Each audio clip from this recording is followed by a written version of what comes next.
hope you're not too busy to listen to our stories. We hope you like them all and you don't find them boring. And are you shitting me?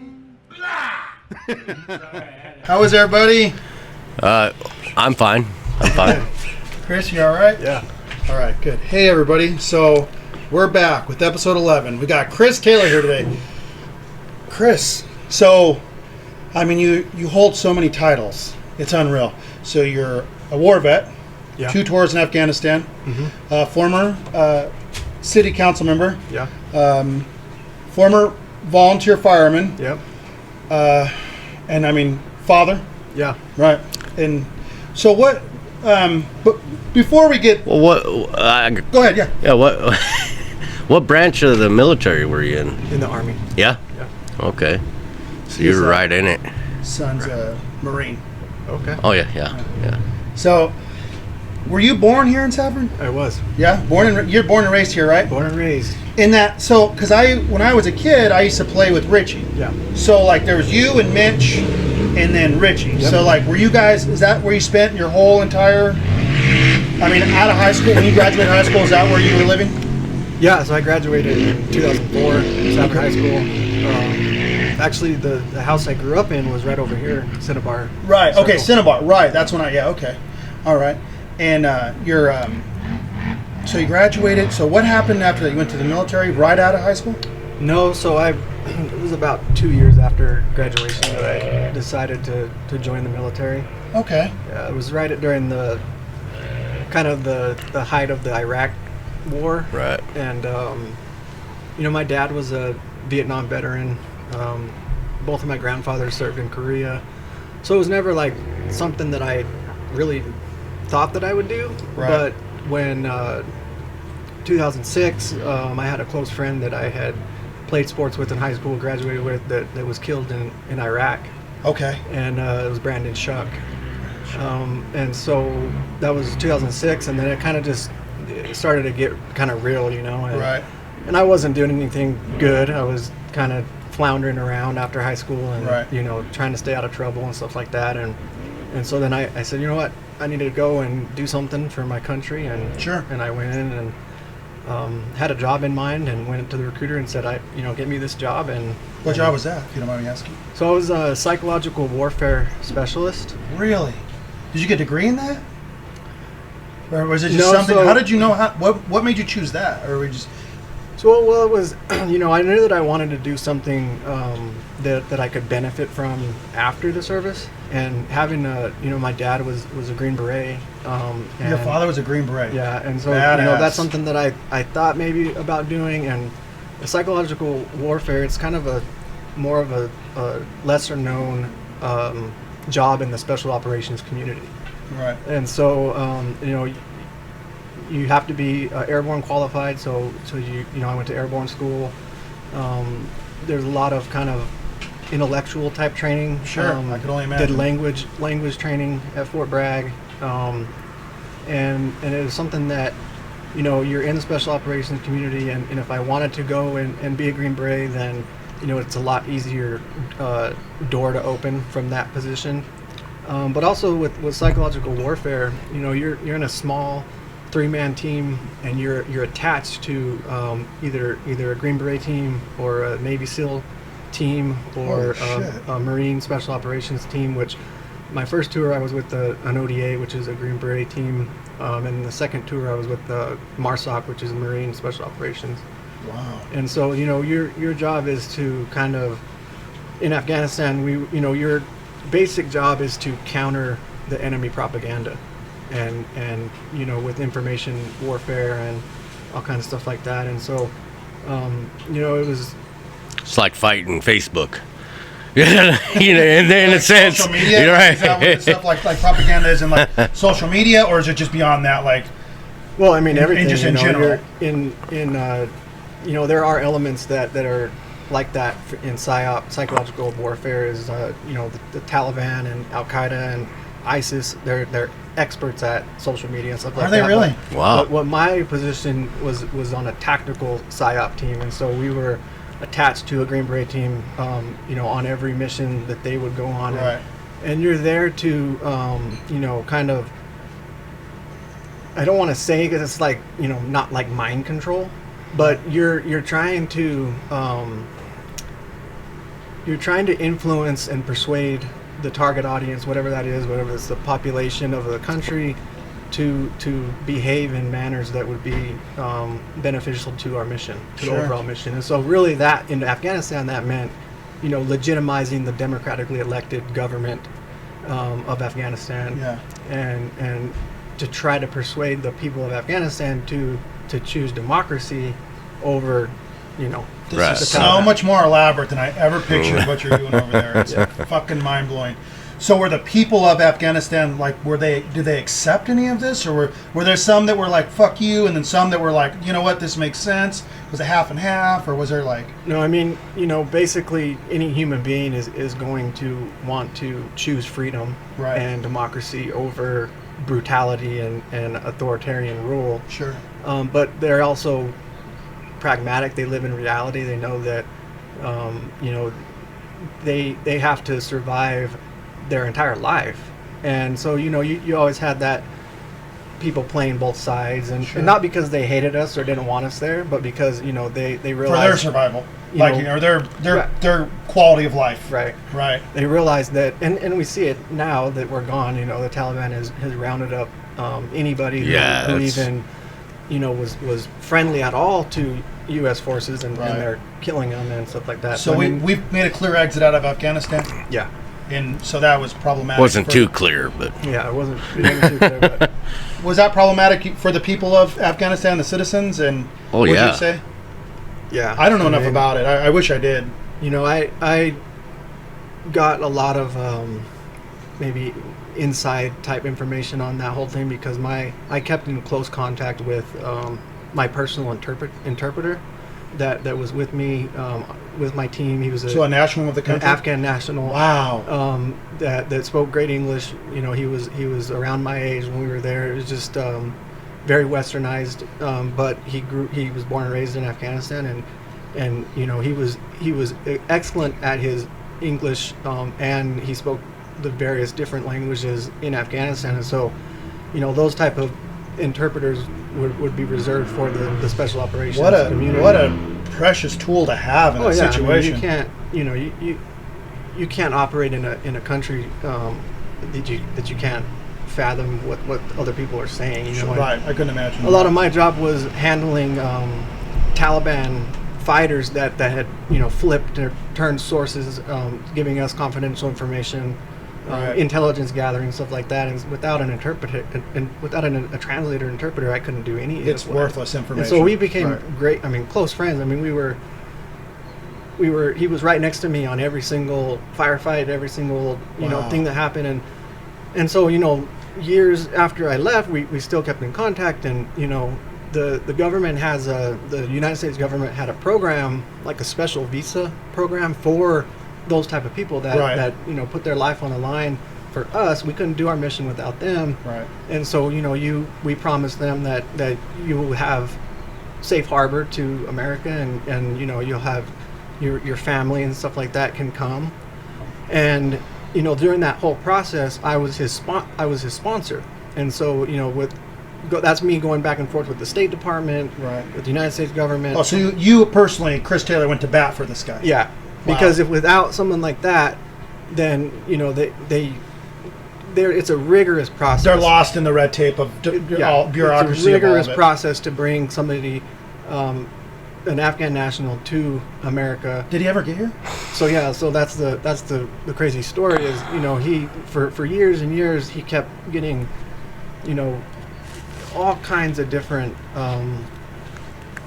pushback, I guess, and what we finally pinpointed, because he was amazing. He was just great at what he did. He helped us for so long. I was only there for 2 years, but the war was 20 years, and he had been doing his job for I think at least 10 or 15 years. Wait, I mean? So 2 years at a time per tour? No, so total 2 years. So it was I went in 2009. should have got a pension, pretty much. Yeah, You so know, I went in 2009, and then for 8 months, came home for like 6 months, and then went back for the rest of the Holy time. shit. But anyway, so he had nothing but great reports from anybody that worked with him, and we were wondering, why are they blocking this? Why does he keep getting denied for the visa? And it was a lot of work on my end and his end, and a lot of different people to pinpoint what had happened. And it turned out that it was one team leader after my team left that wanted his personal interpreter from another tour to come be his interpreter. So this guy, put in a report that Lucky was his name. His name is not Lucky, but they have nicknames so that they're not targeted. But this guy had made up a complete bullshit story about Lucky just to get his guy. And that one report kept bringing up the red flags. Wow. And so it was a So he done his job too good. Well, it was just politics when it came. It was just personal, Wow. and so but there was just so many things, and when we left, before we left, we pulled out lots of our troops, and we were before we pulled out with the the whole Biden bungle and all that. Yeah. Before that, we had pulled out most of our combat troops at least, and so he was unemployed because there was no more missions that we were doing like that, to where he was employed by the United States Army. And so he had years of just horrible situations, and the Taliban had targeted his family multiple times, had tried to kill him. They had kept having to move around to different safe houses, and that was another thing that I was helping him with, just to survive until we could finally get him a visa. Could you imagine this guy's attitude towards the U.S. government? Fuck these Yeah, guys. yeah. But he wasn't ever like that. He Really? he always was. He loved what we did for him. He loved his personal relationships. He was my brother. I mean, more than just about any other American soldier that I would say is my brother. Right. He was my brother and is my brother, and so I was going to do whatever I could to square it away and get him here. But so he would send me. Of course, it's different time zones, so it'd be middle of the night. He would send me just frantic messages all the time, videos and pictures of what the Taliban had done to his family members trying to get to him, and it was just horrible. And so then, luckily, he finally was like, what, I have to get my family out. His wife had just given birth to a brand new baby. Yeah. And so and I said, what, you just got to do what you got to do. And so he paid some gang, I guess, to smuggle him out, similar to what coyotes do here, and stuff like that. But he got to Turkey, and he was imprisoned by the Turkish army. They beat him and stole his money, and sent him to Iran, and Iran did the same thing. Was he able to stay in contact with you at Turkey and then in Iran, or did you? No, because they had taken everything, and so for a couple of weeks I was like, I don't know what's going on with him.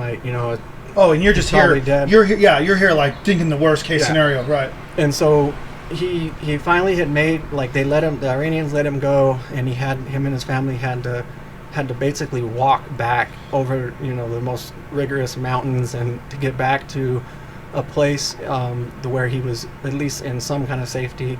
And then finally, at almost the last moment, we finally were able to get him the visa. He's now I won't say where he's at, but he's in the United States. Wow. He's employed. He has his kids are safe, and That's amazing. And we're really close. And it's but it was, man, it's just crazy how and he's just one of thousands of people like that kind of. I don't want to say that we just turned our back on him, but you know how the bureaucracy and everything goes. And But it looks like it. It looks like Exactly what it looks like, right? It doesn't look good. It doesn't paint a good picture. And when I get into the argument, or not arguments, but when I speak defensively about our troops, because of my family, I've got brothers and cousins and friends that have been served, and I understand that there's like this image of we're just this fuel hungry, we're just there for oil, and there's all this, we're bloodthirsty maniacs. And I think, like, that's not always, like, it's not the case. Like, this is a perfect example for the listeners that are, for anybody, like, it's a perfect example of anybody I know that's done time over there. they've become so connected to the people of those nations and try and protect them. It really is a war on terrorism. It is but really it seemed like once you guys got over there, it kind of took on a life of its own. Everybody you guys got so interwoven into the fabric of those societies that you made relationships like that, and it's amazing. I mean, it's just mind blowing. But yeah, wow, Chris, I can't believe that. I'm so happy to hear that he's good. Because I couldn't imagine your position, just like when you're speaking about like where there would be like these radio silence for however long, and you're just probably sitting there losing sleep, and because I would lose sleep if I lost contact with anybody I knew and loved, and especially under those circumstances. Yeah, and it really was. I mean, like a family member or a close friend, because we experienced the worst of the worst together, and. Right. And relied on each other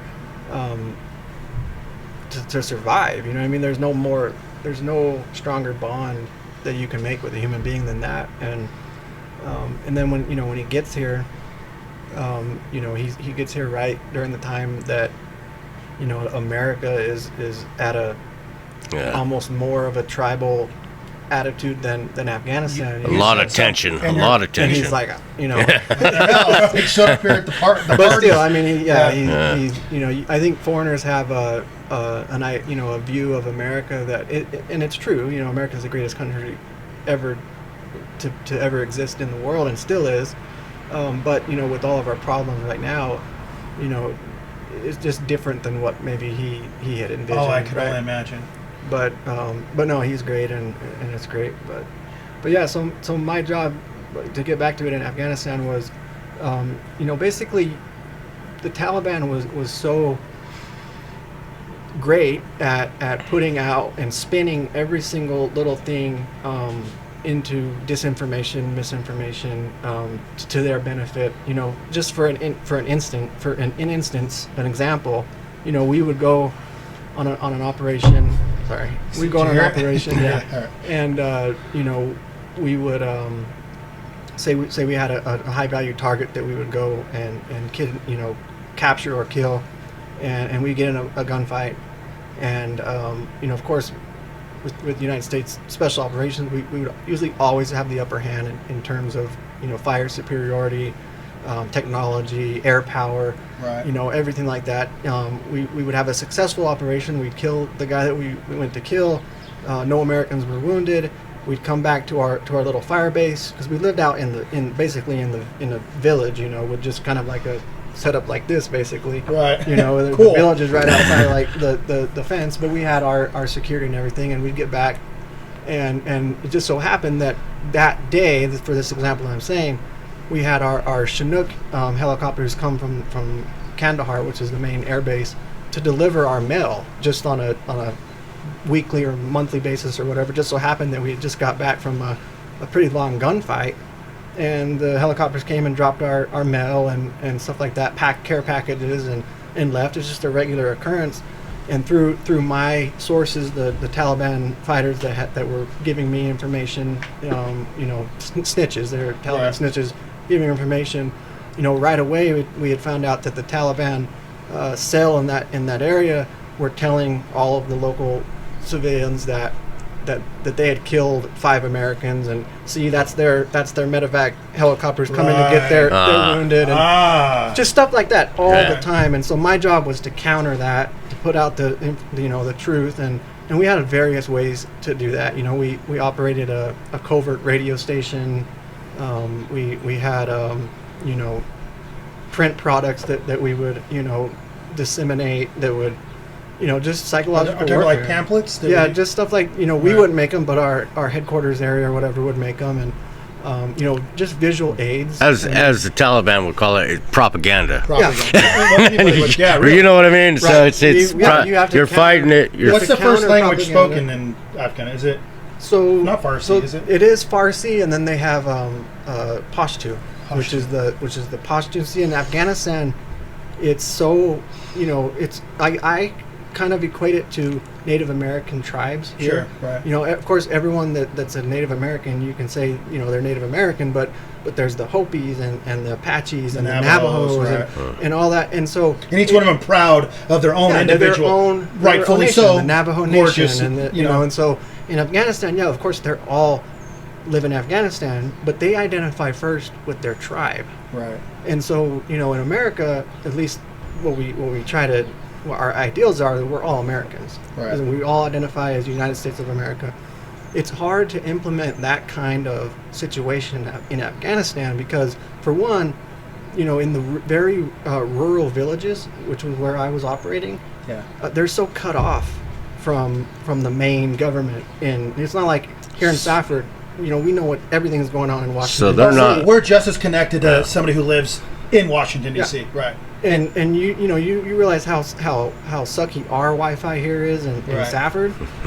You know what I mean? They don't have any of that basic infrastructure. Right. And so they rely on what the Taliban is telling them or whoever the power is in their local village. And so, you know, you're trying to get them to even care about, you know, a presidential election in Kabul. It's just not the same. Right. It's hard to replicate. So you guys are trying to implement democracy. You're trying to implement, hey, get involved and vote and make. Now, does the Taliban even allow democracy, or it doesn't even seem like they would even allow something like that? No, and that's the thing. When we invaded, we completely kicked them out, and we had a presidential election, and they ran the government. But you realize how important local government is and basic infrastructure. You know, when you go and turn on your water faucet, you have no. You know that the water is going to come out because the city of Safford, you know, for all their problems, you know that their basic utilities that you pay for are going to work. That must be nice. In Afghanistan, they don't have any of that. And so really what my job was in the village that I operated was, you know, installing local city councils and basic utilities. And Chris, is that how you came back and got involved in local politics? I mean, I mean, there's an element to that. I mean, I saw the kind of, you know, how lucky we are in America to have these basic things that we don't even think about, that we take for granted, that we don't really care who's running or who. Yeah, I don't know what's happening right now locally. And so, you know, you know, so yeah, it was probably a little bit of that like, man, I want to get people, at least from my generation, to be more engaged and more aware of what's going on, and so that's one of the reasons that I ran. And one of the things I really enjoyed, like when I started following you on social media, and you were just your political career was just budding, something I really enjoyed was I like and still like, even when I'm listening to your podcast, I like how much common sense that you bring almost to every conversation. You've talked about things on social media that I've thought, like, this is so fucking basic, but God, if everybody just had, like, you remember the Eminem debate, and remember when Eminem made a little rap about whatever, and it ruffled a lot of feathers for whatever reason. I don't know why, but it was maybe the Colin Kaepernick time. I can't remember exactly. Do you remember what I'm talking about? And your post on Facebook was just so matter of fact. It wasn't emotion. It was like, hey, look, however you guys feel about Eminem, it doesn't change the fact that he was the most influential rapper of our generation. And people were like, no, I never liked him. I never really cared about that. That's not true. Like, but it did influence him. Did it not? What's that? Like Eminem. I mean, you like him or not? Oh yeah, he's super influential, and it's influenced generations. I mean, he really is like an icon of our generation. Like, you know, even if you don't like Eminem, everybody knows who Eminem is. Yeah. And I think what you were trying to combat on social media, which you feel, and I kind of followed the conversation. You seemed like you got exhausted with it and left it because it wasn't that important to you. It seemed like, but I just loved how you were just so matter of fact about it. Like, look, however you feel about him, it doesn't change the fact that he's still an icon, and people couldn't wrap their minds around it. They couldn't admit it. Like, no.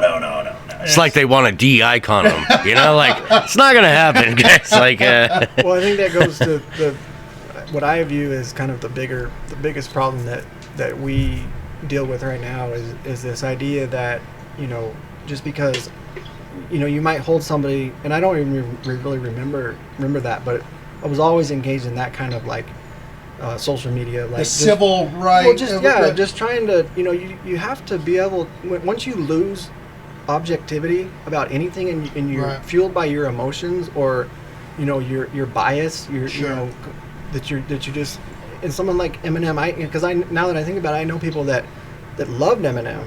Right. That in high school he was like the best Bleaching thing their ever. hair and then he comes out and says something against somebody Trump or whoever that you've hold up as this, like, you attach it to your identity. Then it's like, oh well, now I can't listen to him anymore. Right. He's I never liked him, and it's like I see that all the time. It's like we can't disagree on one thing with somebody. It has to be an all or nothing proposition. And I'm guilty for this because I don't like Machine Gun Kelly anymore because of his diss on Eminem. So I'm guilty of it. I never liked Machine Gun Kelly. But anyhow, yeah, you're right. You're absolutely right. Like once you lose, like it's something I never really understood, even during the Obama administration, where people were just because they for whatever reason people were supporting Obama regardless of whatever his political stance was, and it just seemed so problematic. Like they weren't really listening to what he was saying. Right. They weren't listening to like any of his policies, and it's just same with Trump. Everybody just, and I feel like as Americans, it's our job. It's our job to question the living shit out of our leaders. Yeah. They're to be under a microscope constantly, and they should. Obama and Trump have both cried, boo-hoo, we're under so much pressure. You guys question everything we do. Of course we do, because we're supposed to. Because we're. Yeah, it's that mindset that you have to pick a team. Yeah, right. And if you go against your team on anything, then you're done. Right. You're canceled. You're out. You can't say anything. And it's both sides. Both sides, exactly. And so anything that's kind of culty like that, cultish, I automatically kind of take myself out of those type of situations, because anything that will make me lose my independence and my objective thinking on every single topic, right? I just don't want to be a part of. And it's wildly important to take every single, like, any subject that comes at us, because right now the powers that be are just shuffling problems at us day after day. It's something new every day. We're constantly doing something. Well, they're trying to overload us, and they're doing it. You know what I mean? They want. They gotta get you so confused and so hyped up every day on something else, right? So you forget about. But I think it's wildly important, at least I think for everybody, for myself. I can only speak for myself, and it's that whatever the situation is, I isolate it. So like the Roe versus Wade, I have to be honest, I didn't know a fucking thing about any of that. But before I made a public opinion about any of it, I thought it's time to stop.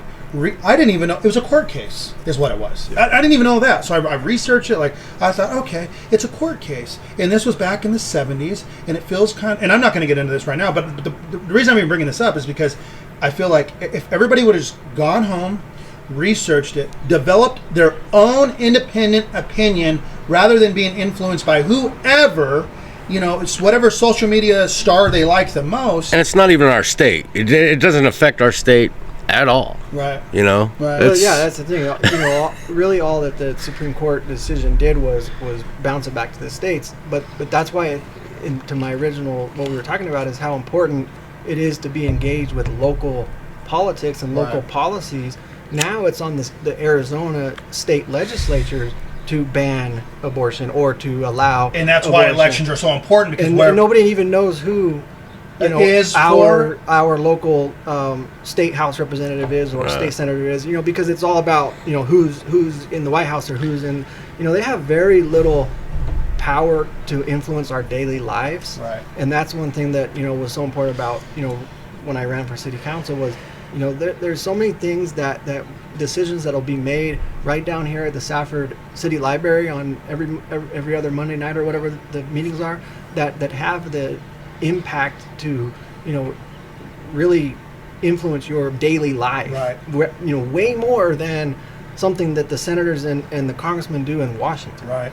I never thought about that. We've kind of we gotta start focusing on our state, and your community. You know what I mean? Yeah, well, exactly. And we've celebritized these people in Washington that they're they're celebrities, and most of them now only care about keeping that celebrity, keeping that power, right? And so they will spin and say anything. They'll take any issue and enrage their followers just to get the campaign money to continue. Stoke those. They're making millions. They're making millions when they it really has no bearing on our daily life. I mean, it's important. Don't get me wrong. Right. But it's so broken. That system in Washington is so broken that what we have to do, and what I would try to tell people is get involved in your community, in your neighborhood, and in your local state. That's where you need to be focused. Right. So can I ask you guys both individually a question?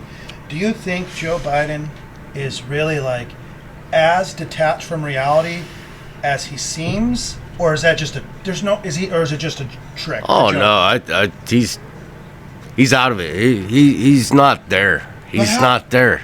Look, he's you can't fake that shit. No. Can I use this analogy for a second? I sometimes think about Michael Scott from The Office. So Michael Scott from The Office is playing. So what's his real name? I forget it now, but Steve Carell. Steve Carell is a genius because he can portray an idiot so well that it's believable. And I truly think that I call it the Office complex. That these presidents are so smart. They're all Steve Carells. They're so genius at playing idiots that they become believable. There's no way. I don't care what you say. Trump, he's old, man. He's got dementia. Trump, he'd come out so belligerent, and I know there's no way. It was hilarious. Behind closed doors, you're not like this. Well, I think I'll touch on both things, right? Biden, no, I don't think he's as lost as the the one side will tell you. Right. But he's an old man. Right. You've all seen your own grandfathers, when they were 60 versus when they're 80, right? There's a decline. Sure. And that's okay to admit. My mother-in-law Reagan had happened to Reagan. Alzheimer's, so. Reagan actually had dementia. He died of Alzheimer's. So when he was the oldest president at the time, there was things that he was losing it. Right. It's okay to admit that.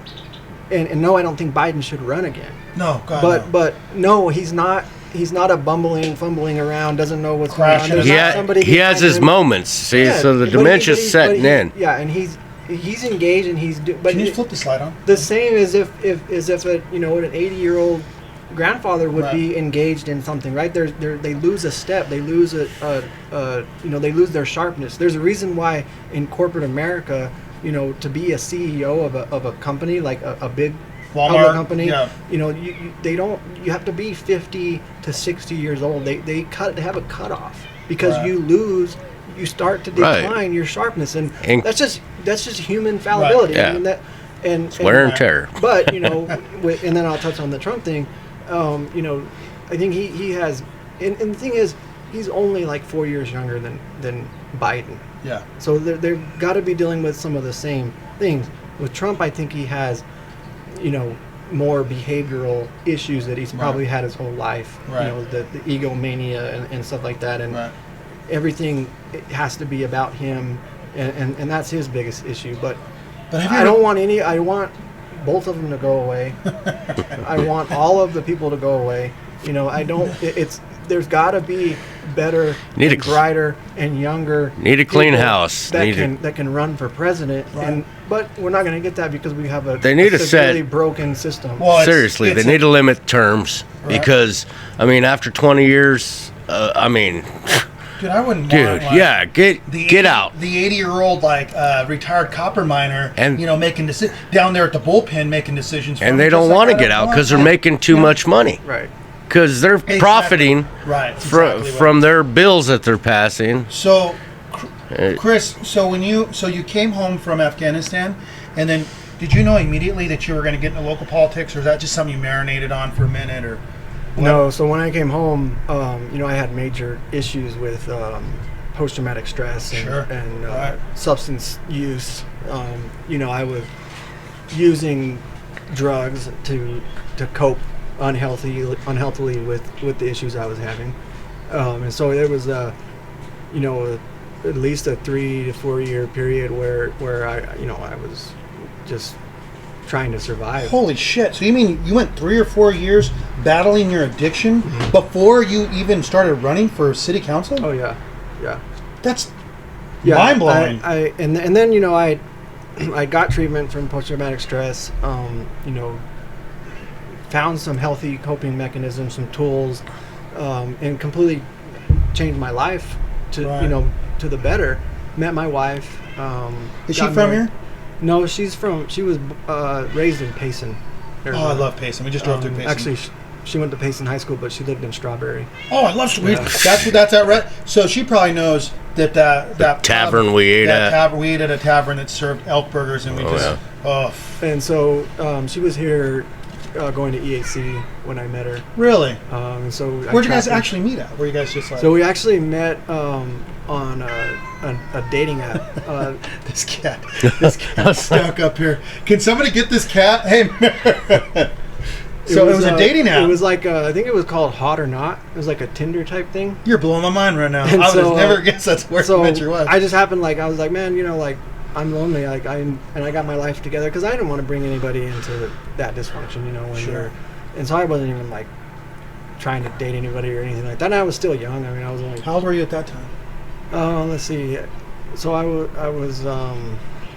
How old were you when you first went to Afghanistan? So when I got out, I was 25. So I was probably 27 when I met her. 28.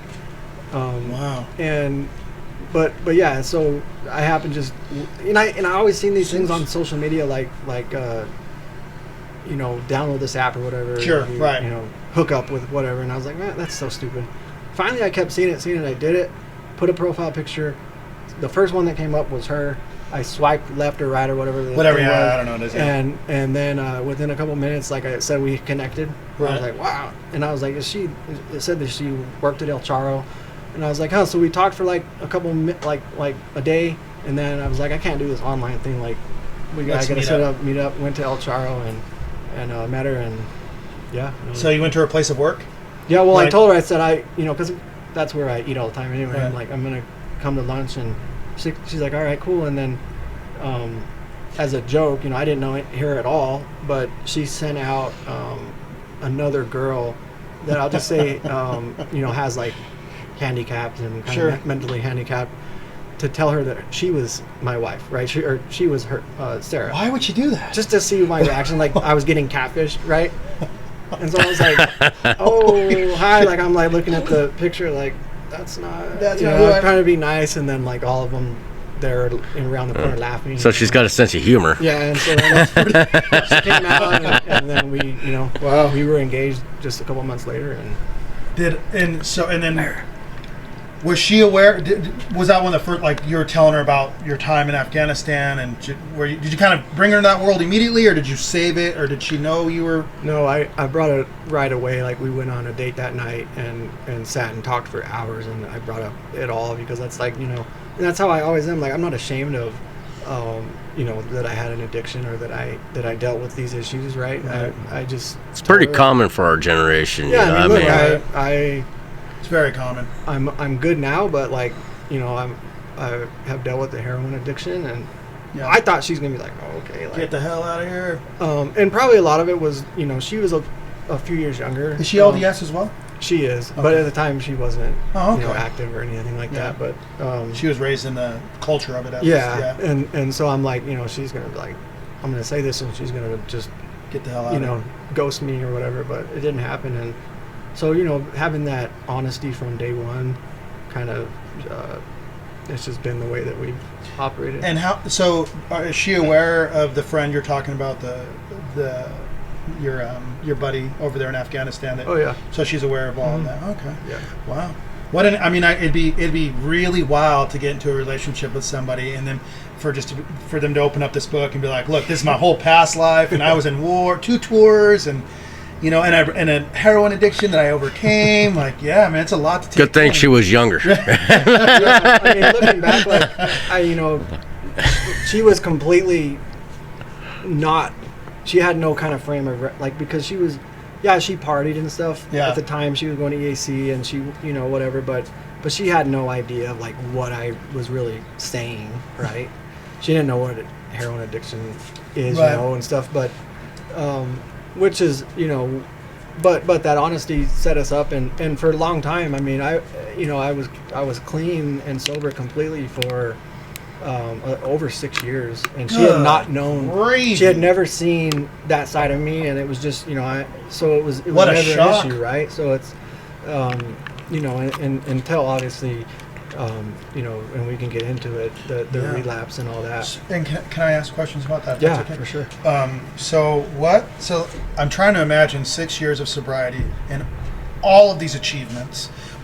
Could it have been possibly just, you had just achieved so much? Was success almost too much maybe at some point, or maybe, I don't know, or am I stretching, am I reaching? Or? No, you're not reaching it. It was more of, if you've ever dealt with an addiction like that, when you completely change your life and you have long-term sobriety, I think it's just human nature to just want to leave all of that in the past. Sure. And because Right. I had changed my life so much, I was on just such a good path with my wife, and we had our daughter, and it was just like when I would tell my story, because I was helping other people. I formed a nonprofit organization.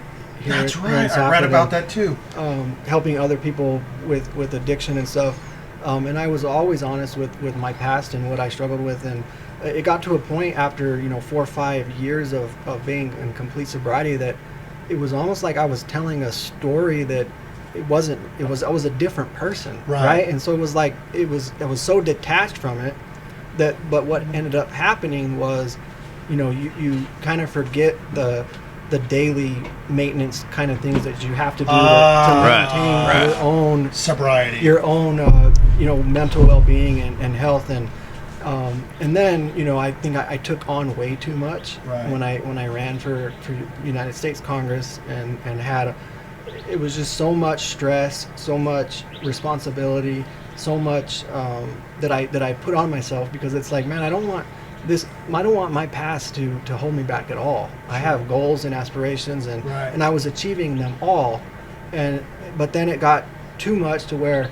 I just had a very weak moment, and I was right back into that chaos that I was, and so little by little, I mean, obviously my wife knew something's different, but she had no frame of reference. She didn't know my life before that. Right, so probably just stressed. So I could just say, I'm just stressed, Yeah. like this and that, and and that worked for I a know while. nothing of addiction. That worked for a while, but then it's like, obviously then I overdosed, and she had to save my life, and then the gig was up, and stuff like that. But it was the best thing that ever happened for me and for our family. And for You think so? Oh, yeah.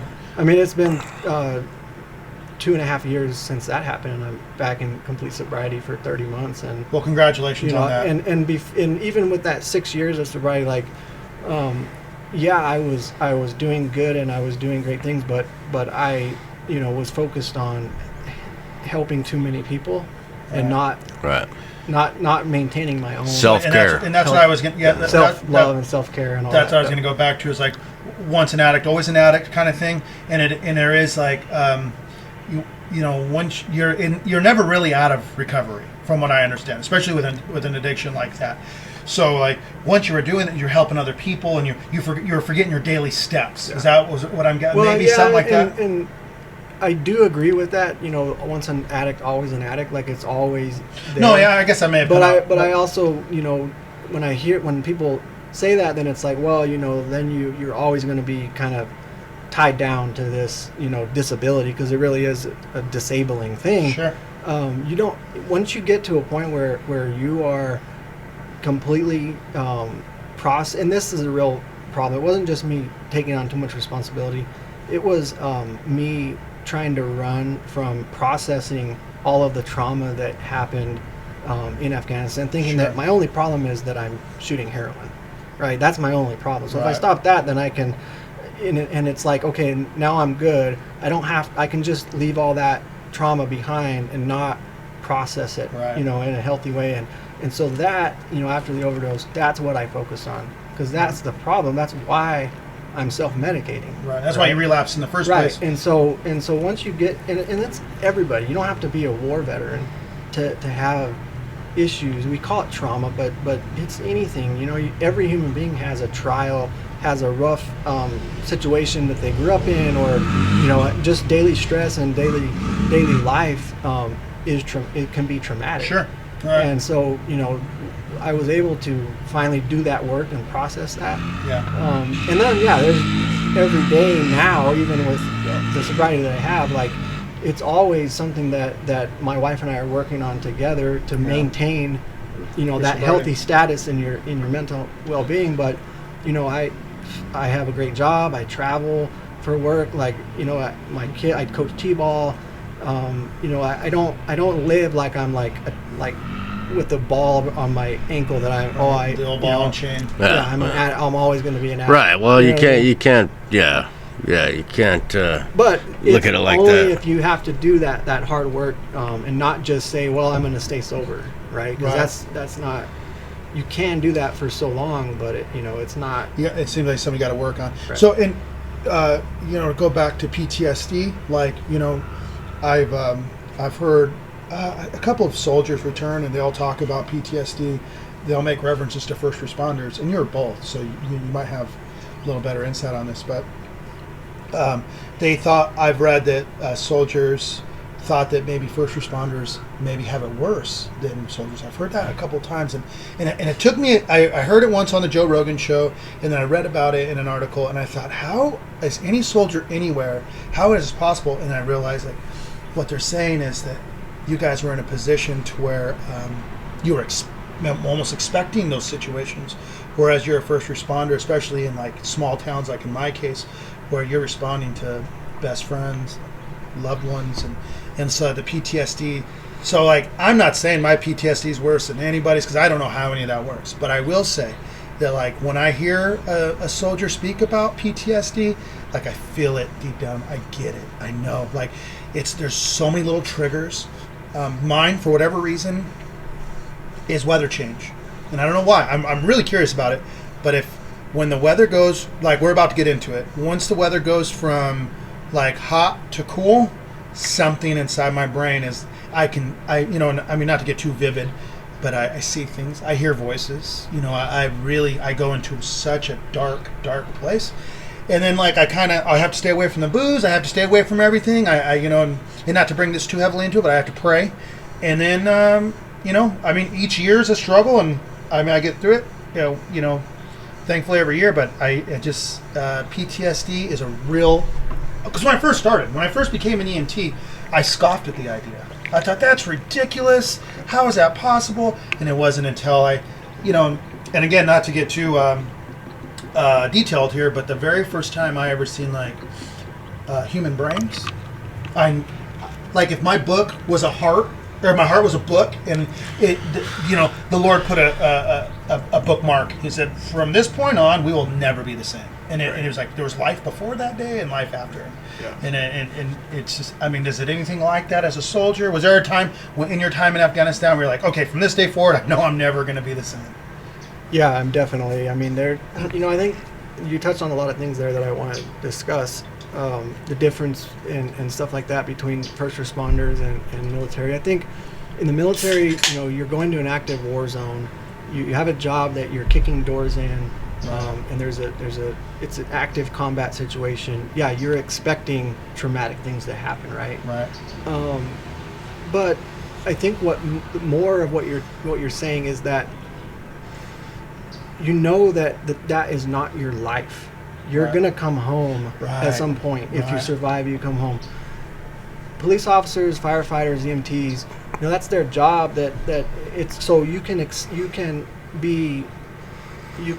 have ongoing traumatic experiences, more than one, that are it's never going to end. If that's your career, and it's always and it's something that you're dealing with on an ongoing basis. Now, do you think some people actually seek that out, though? You know what I mean? Yeah, I mean, nobody has a Right. gun to your head saying you're going to be an EMT or you're going to be Right. a soldier. But, There's an element to it. Yeah, it's But I've always thought that. that like some people get into it just to see. Yeah, and it's You- exciting. You brought up, when I've listened to the Abolish the Police, what does that even mean episode twice, because it's genius. Your approach to that made so much. I almost wish that that's something they should be teaching in school, because it was explained in such a way that it made it makes so much sense because you're right. Abolish the police on paper.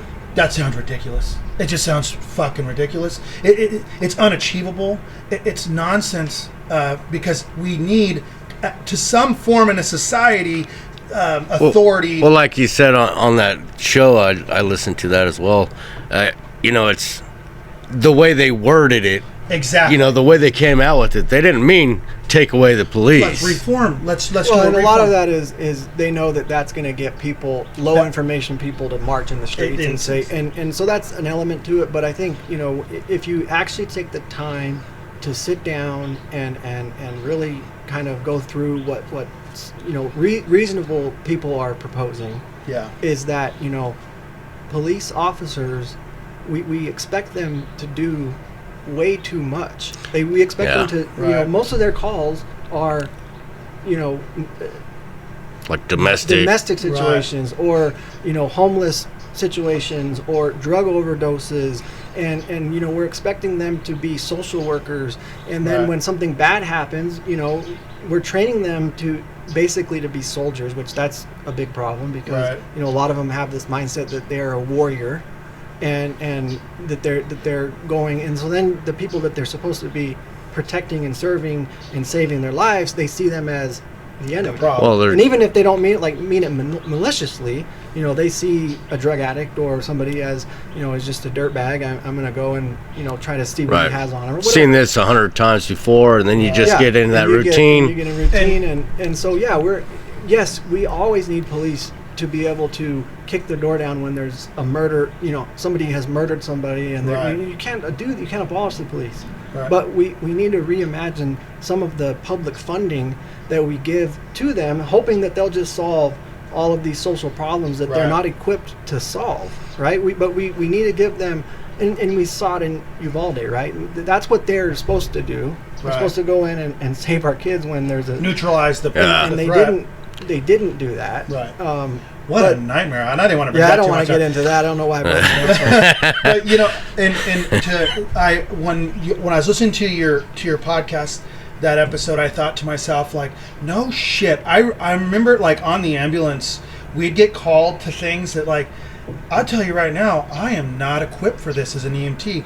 I don't know what I'm trained to stop people from bleeding, and in some cases pushing medication, or like at least oxygen or Narcan if needed.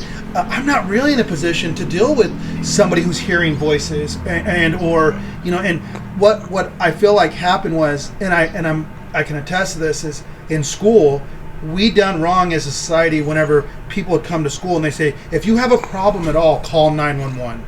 Right. And then we were conditioned to that, myself included. My age, it was just all. It was.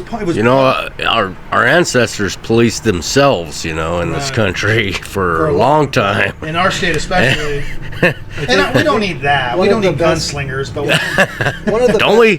One of the best things that I've seen that have worked in other places is having a crisis response organization that's trained, to deal with situations with mental illness, mental health, drug overdose situations, because so often you'll call 911 for somebody's acting erratic or whatever, they're having a bad trip or they're having an overdose, whatever, and the police go and they kick the door in and they escalate the situation just because they're there. Their presence alone. They're a cop. They're very so then it intimidating. results in aggravated assault charges and stuff like that, when really, if you had a trained mental health professional at least there at the same time that's trained to how to deal with a situation like that, to de-escalate situations, it's very beneficial. Sure. But when you even bring up something like that, which gets to what our original point we were talking about is this, you have to be on this team or this team. Right. If you say that, then you're anti-cop, and get out of here. You just want to abolish the police or whatever. It blows my mind. And you can't even have that conversation where it's like, no, we want to help you do the job that you want to do. Right. You want to go and bust the horrible people that are right. that are You don't want to on- deal with You don't want to deal with this, right? mental illness. You know, Right. I mean, the copper miner who's overworked and underpaid and is drunk in his front Right. yard. That's not the cops. You know, that's Yeah, and then they arrest them, and then they go to jail, and then they lose their job, and then and they're back there the next week. You know, right, and then they're- their problems and then get exponentially right, worse. right, and then they become a problem for society because of that. Right. And Just because he was drunk in his front yard. yeah, and you know, it's Maybe a little loud. It's wild to think that like we live in a time where, like, I worked alongside so many good cops that I would trust with my life. I just know them so well, and I've seen them actually be like attacked, spit on, and they would still refuse to use like harmful force because they were just so devoted to their community. Yeah. And so whenever I'm seeing like people like fuck the cops or kill the cops, I'm like, I think about my people that I served alongside with, and I think that's so fucked up. Well, you know, instead of training the cops, how about we train society Well, that's a to steep task. you know, act fucking right. Well, man. okay, Like, but see now it's getting a little convoluted because in reality, so we cannot pretend. We cannot well, pretend. shit happens, but I mean, all the time, everybody, We can't all these pretend Karens and shit, like. Well, we cannot pretend that just because I know a lot of good cops, it doesn't mean they're all good. So our situation here is much different than, let's say, Birmingham, Alabama, south side of Birmingham, Alabama. Those cops are different. I don't know those cops, and they're pestering the shit. I mean, from what I understand, just from what I've read, they're pestering the shit out of a community, a neighborhood of, you know, low-income people, and they fucking hate those cops. And then they're making songs about how they hate those cops, and it becomes like a culture of hating fucking police. Isn't there like a We need a reporting, you know, like they can report this. There should be a. But there should be. We're comfortable here in Graham County. We know nothing about it. Yeah. And when I lived in Chicago, when I lived in cities where I thank God I've been given this ability to travel and meet people from different walks of life. I realized that everybody's stories. Yeah, we're pretty spoiled. And we are.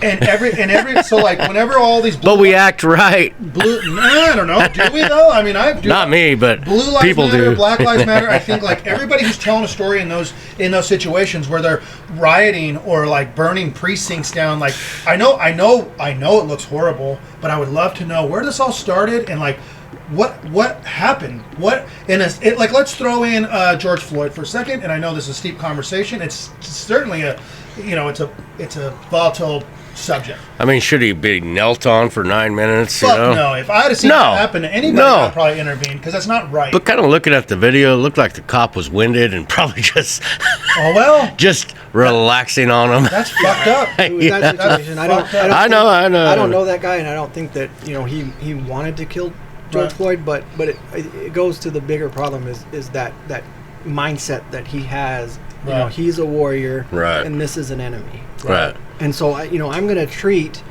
a Taliban fighter a little different than I would a person that I went to school with my whole life, right?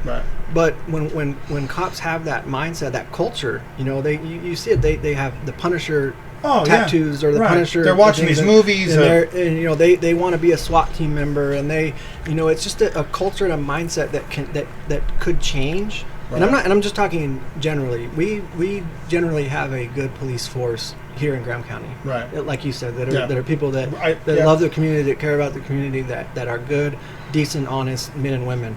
But in general, there is still a mindset of an us and versus them. Right. And that's the wrong mindset for police forces to have. Yeah, and as you get in the bigger cities, of course, yeah. It's wrong for society. Like if we had a liaison or somebody, a mediator between the two, we don't need to fix Graham County's problem.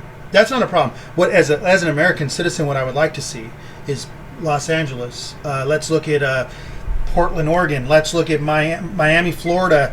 Boston, Massachusetts, where things are really popping off. Let's delve into it. And as you said in your podcast, diplomatically. This doesn't have to be a kick door situation. We owned you. We're better than on either side. There has to be somewhere. Do we have to have a politician somewhere lurking in the mist that can rise up and at least do their best to mend this situation, because we are heading down. I think what the big problem is a constant concentration of people, of course. So let's make like city's minimum, like, well, we got $500,000 to a city, like, let's separate them, divide. That doesn't make any sense either, because if you go to like... No, you can't do that. But, I mean, when you get so many people together. Chris, you mentioned something in your podcast.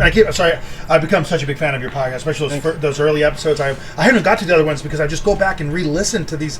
But you brought up, I've listened to 2 episodes almost like continuously at work, and one was Abolish the Police. What does that even mean? And then it was the Kyle Rittenhouse, the second one I listened to, and I thought like this. You said something in that first episode, or the episode about Abolish Police, and said, why not make war vets make the police? It makes the most sense. It does, but then there's a big controversy there with well, what about PTSD? The mental state. I mean, are they gonna? Well, they can always get into a gunfight situation. There's a psychological test that they can perform, right? Why don't? Well, see, this is the problem, right? But you could pass a test. You have this, and that's how bad cops get there in the first place, right? They know what to say to right. test, right? The problem with it is I don't know if you've ever research what it takes to be hired as a police officer to get the certification through the state certification. You can't even have, you have to basically be this model complete.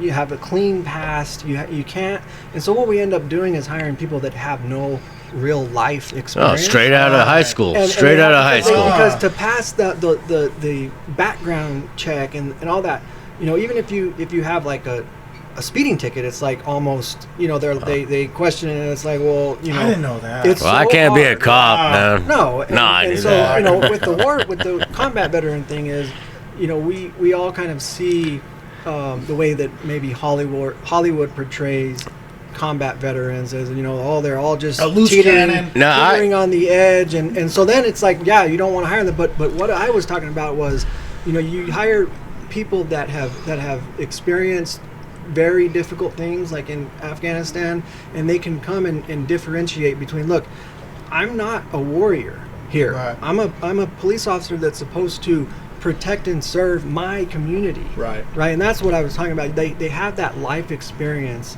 So necessary. In that frame of reference when they're going to these calls that are, maybe this guy, George Floyd, is not a bad guy.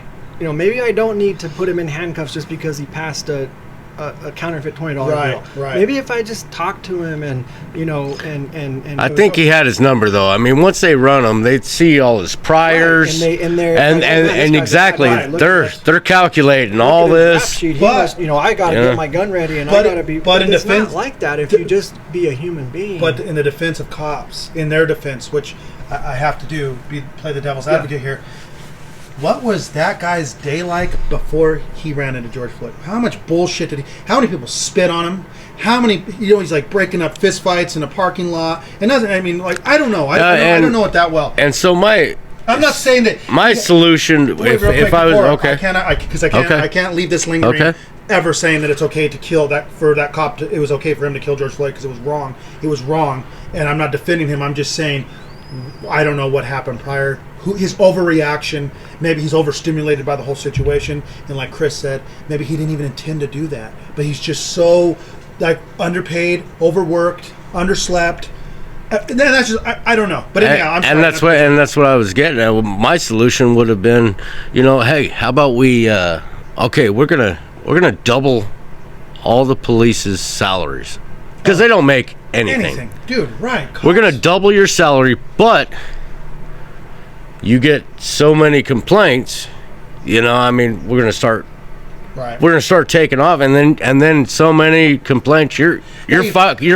You fuck with the guy. He'll change. So exactly, but they have been underpaid for so long. Right. Remember when we were kids, it was like $26,000 a year, and now it's like 40 to 50, EMTs, something like. Look at school teachers. Geez, these guys we trust our lives with these guys. Right, you're right. You're right about that. It's ridiculous. And because Chris, we could have No wonder they do it. all night. I really wanted to switch gears slow, like if I could. Brittany Griner. What's your take on all that? First of all, let everybody know that doesn't know. This is the lady that got arrested in Russia for bringing in a marijuana substance. I think it was like less than a gram. It was, yeah, it was. I think it was a vape. Somebody grabbed mine. Yeah, I think it was actually a vape, like Vape cartridge. or whatever. So, And I see both sides because you want to. No, she's not. She should have not been arrested. She should not be in prison. Definitely not sentenced to 9 years in a Russian prison. And it is political because they're holding her as a bargaining chip because they know that the United States government will want to get her home, and so now they're talking about giving this arms trafficker in return and all that. They're doing a 2 for 2 at this point. The problem that I have with it is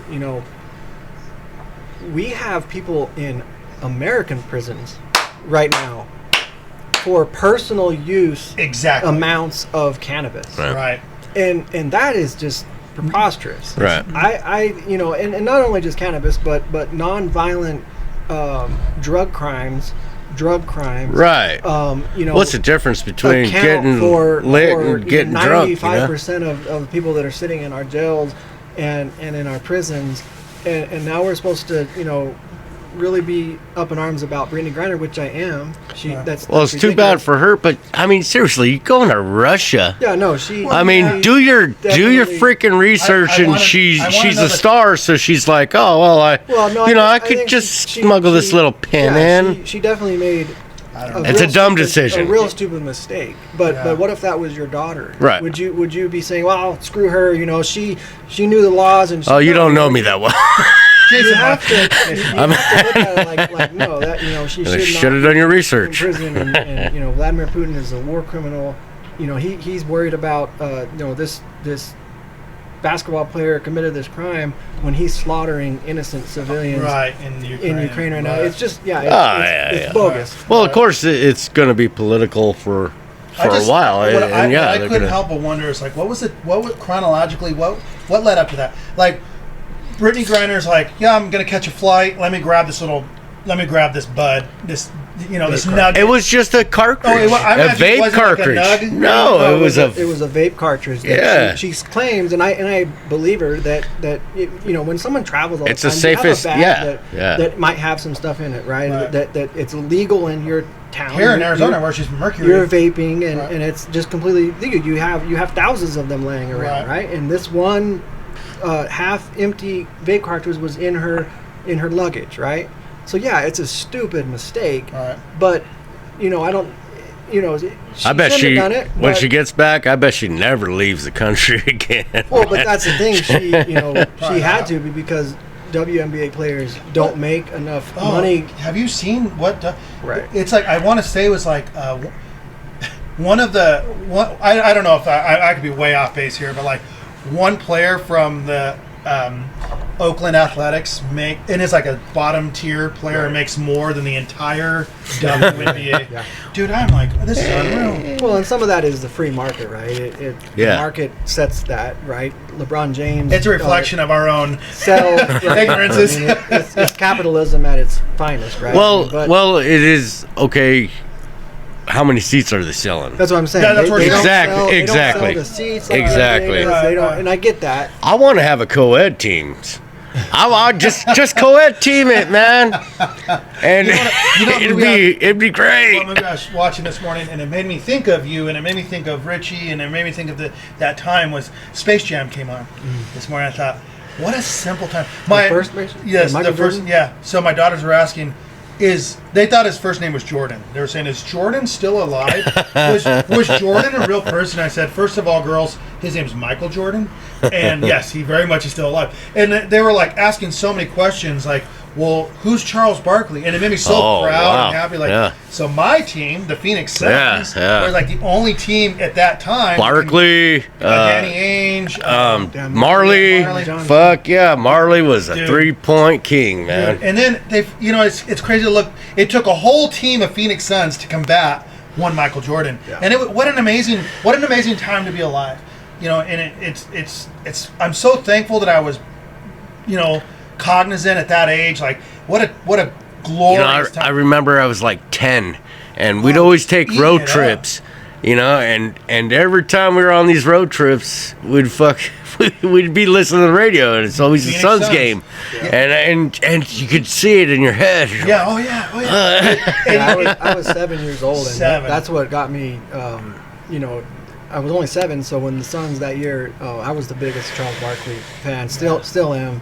Yeah. But he's kind of a butthole. I was devastated, when there was nothing in my mind as a 7-year-old that thought that the Suns weren't going to win the championship. Oh, right. Same here. And so that game 6, when John Paxson hit that 3, and then the game was over, I sat there, and I remember it vividly. And I sat there in the chair, and I just couldn't move. Like, I was overcome with shock. Right. And I started crying, and my parents were like, what the hell going on? I knew I loved it, but it's like, love it a little too much, maybe. As a 7-year-old, it's like that was my first, start to basketball in general. And I've loved basketball my whole life. And so who's your baseball team? Is it the Yankees? Yeah, so the Yankees are my team. How did that happen? Were you just like... Well, my dad, growing up, the Yankees were his team, and I was already 12 or 13 when the Diamondbacks came. Sure. And so I'm a big Diamondbacks fan. How was it watching them in the World Series in 2001? So I was only 15, but it was a big deal.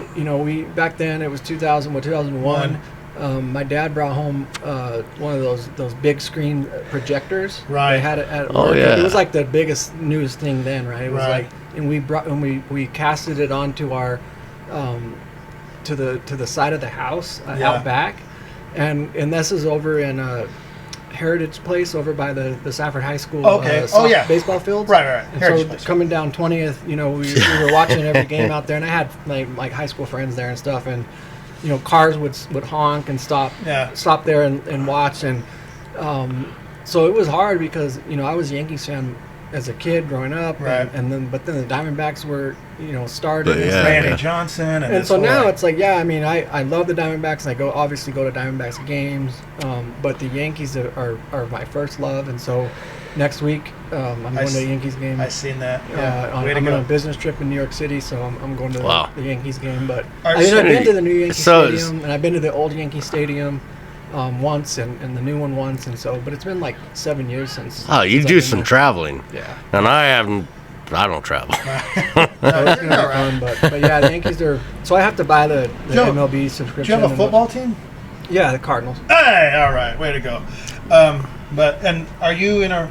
No, not okay. I just want to make sure because I certainly don't want to cut you, draw you away from anything. No. I'm just so thankful that you're able to make it. And again, I'll just to say it out loud. Thank you so much, man. It means the world to me. You're one of the first people I thought of whenever this all got cooked up. I said, I want Chris Taylor. How much? Because there's so many questions I have for you about like in your tours in Afghanistan, and we don't got to go over it too much. But I was just let's get into it. Like, man, when you were talking about that your friend that had to make that walk back. Did he ever go into detail about like what that walk was like, or or how treacherous any of it was, or? Over the mountains. Did you ever mention any of that? Not really. Just that it was, his wife had just given birth. I mean, I think his baby was like 5 or 6 months old. And, jeez. Wow. And they're going through these crazy situations, and I mean it's horrible, but Is Afghanistan pretty? Does it have its moments? Afghanistan is the most beautiful landscape country that you could imagine. Really? And it's crazy because the news, they portray it as just a fucking dirt lot. No, it's Caliche Desert. and it's so similar to our terrain here that we actually when I was doing pre-mission training to go to my combat tours, we would train. We actually went to train in a place called Hawthorne, Nevada, which is high desert. It's like 4,000 feet. Yeah, I lived in Tonopah for a long time. So there was like this little outposts that we went and trained at, because they got all those. The terrain is so similar. In ammo. Afghanistan, it's like Arizona, right? You have desert, and you have mountains, and you have all in between. And so I'll be driving to Phoenix to go to the airport or whatever, and I swear it's every time my mind goes to some of the roads that we travel in Afghanistan. It's identical. Wow. And so go up to Mount Graham and camp, and it's identical to the higher elevation places. So it's like pine trees over there in Afghanistan? Yeah, they have everything. And do they have deer? Did you see? I don't think I ever saw deer. A lot of goats. A lot of goats. So I have a story about we were on patrol one day. I've got goats.